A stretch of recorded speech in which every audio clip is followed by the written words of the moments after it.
Diyos,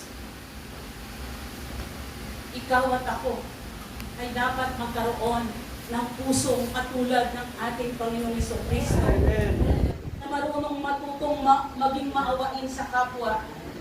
Kahit niloloko, kahit may mga bagay na hindi makatotohanan sa kanyang buhay, lalo kang magpatawad, lalo mo siyang tulungan na mabago ang kanyang buhay. Why? Marami akong nakita na na-stumble block na hindi naging buhay na patotoong lingkod ng Diyos. Pero ginamit kami mag-asawa sa mga taong yon. At ngayon, sila ay ginagamit ng Diyos na matagumpay. Kaya tayong mga anak ng Diyos, sabihin mo sa katabi mo, kapatid, ang ganda mo, ang gwapo mo, pero hindi ka perfect. Pero hindi ka perfect.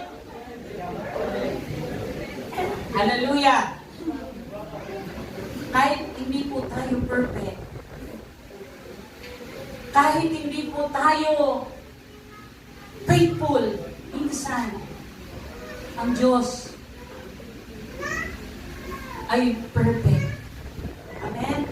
Ang Diyos ay mapagmahal na Diyos. Amen? Kaya dapat tayong bawat isa na narito, magmingming ang apoy sa ating mga buhay. Amen?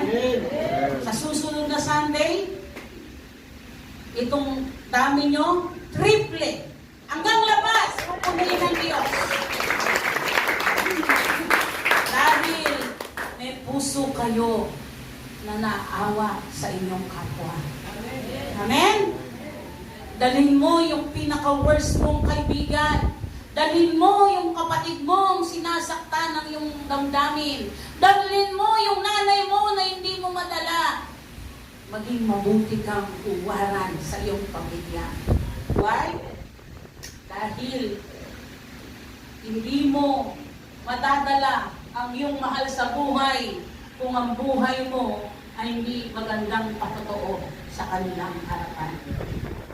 Mga anak ng Diyos, kaya ako po ito sinabi, dahil yung pinaka-essence na nais ng Diyos sa ating buhay. We feel the presence of God. Umpisa pa lang, nafe-feel na po natin. Alam nyo, I was blessed because may mga